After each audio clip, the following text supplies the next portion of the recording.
Hi, what's up guys? I'm Will fucking Fleury. I'm Oktagon heavyweight and light heavyweight champ. And first question, how are you feeling today, man? Yeah, today's been a good day. Yeah, besides catching your eye. Yeah, but look, shit happens. Doesn't mean it's a bad day. Yeah. Fair dues. That leads me on to a question. How come you're down here in Manchester then? I train here a good bit. So, like, since I went up to heavyweight, I've needed like big heavyweight training partners. Yeah. And obviously you've got like Atiba, Maxwell, AB, all the boys here. So I love coming over here, to be honest, man. Yeah, it's good high quality gym. Yeah, it's great. Yeah. Obviously, your fight is next month. I need to ask you what your thoughts on it. Look, it's a funny one. I'm really excited about the fight. Like, I've wanted to fight Aras for a while because he's the only guy in Oktagon who's called me out. So everybody else seems to have been running away from the fight. He's actually come towards it and he wants it. So like, I respect that and I've wanted to give him this fight for a while. I think he's deserved it. He's knocked out fucking Adam Powish and then he beat Simon Biong. So like, he deserves it, but it's more exciting, like, it's in Berlin. It's a big fucking show. Like, it's their first time coming to Berlin. Yeah. It's in the Uber Arena. It looks like it's gonna be a sellout. It's a special fucking night. So I feel this kind of like, I wouldn't say an onus, but like, I expect from myself to put on a big performance, you know? Yeah, you're going to need to put on a show in front of all those fans. Yeah, I love it, yeah. So I'm excited to do that. What are your thoughts on him just as an opponent then? He's good, like, look, he's the type of guy who could be a massive problem if you let him be. So like, he's got a big overhand, he's got a lovely left hook. His wrestling isn't bad, but it's not very efficient. He does a lot of slamming of guys, he does a lot of like, big movements, but his top game doesn't seem good enough to really control on top. Like, so he'll slam you, but he won't keep you down. For me, like, the type of build that he is, where he's kind of small, he's only like 5'10", but he's huge, like he's very broad. Guys like that cause problems because they can get underneath you a lot. So I've been like trying to kind of keep my level a little bit lower and then like just be very fast in and out. Like, to be honest, it's the style of guy I don't necessarily love to fight, but I still see massive opportunities to fuck him up. Yeah, you've got to take those opportunities where you see them. Yeah. Obviously, what I want to ask you about now is, earlier on we were talking about why you started MMA and stuff. Would you be able to repeat that for the camera? Oh, well, like, I started because I got a foot injury in rugby years and years ago, but like, I think more than that, it was probably because I was a bit of a mad fuck who had two older brothers who beat the shit out of me my whole life. And like, what came from that was this mentality of like, right, fuck you. You're not intimidating me, you cunt. So I think like, that was probably one of the main reasons that like, I got involved to kind of show myself, well, fuck you can face challenge, you can go into cunts like that, and like, big scary motherfuckers who want to beat the shit out of you and just be like, fuck you, I'm here, deal with me. And like, thank fuck, so far that's working out pretty well. Yeah. And 17 years later, here you are. Yeah, exactly, that's been a long haul journey, to be fair.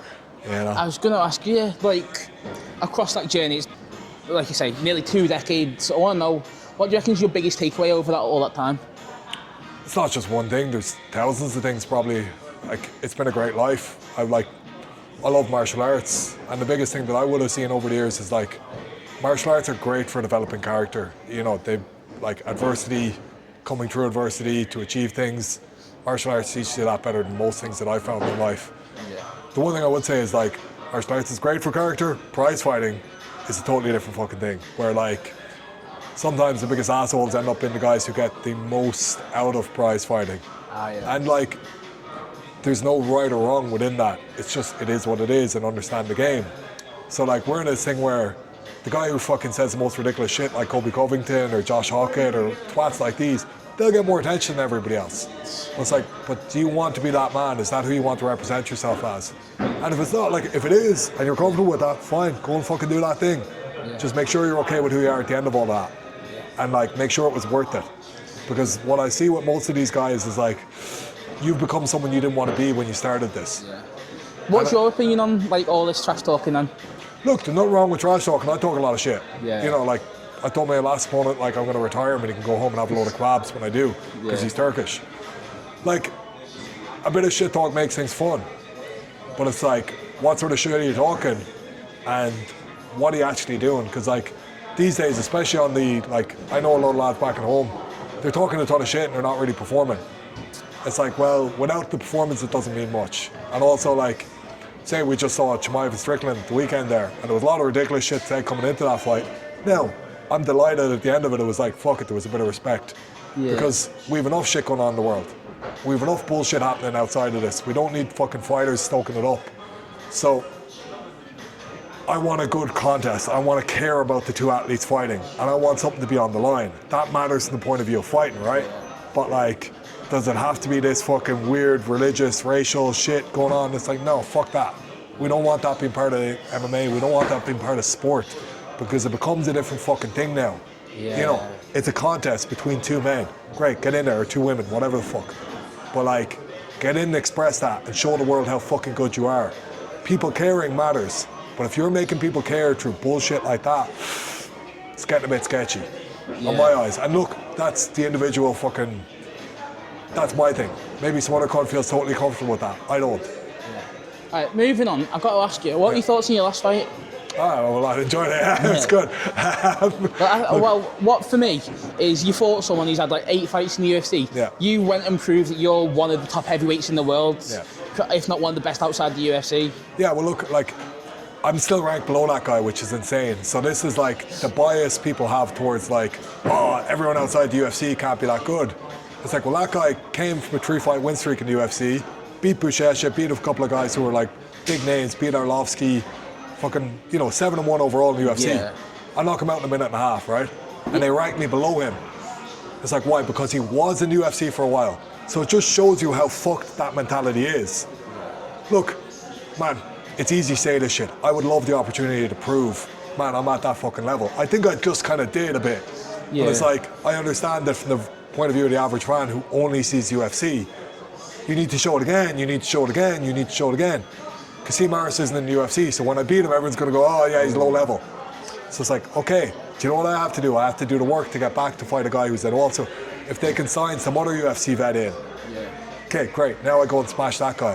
And it's like, okay, he's knocked out 2 UFC vets in the first round, emphatically, and guys who probably, like, I hope whoever they fucking get next has a damn good record in there and are, like, considered top 10 or considered fucking, high level. Because I know who I can fucking beat.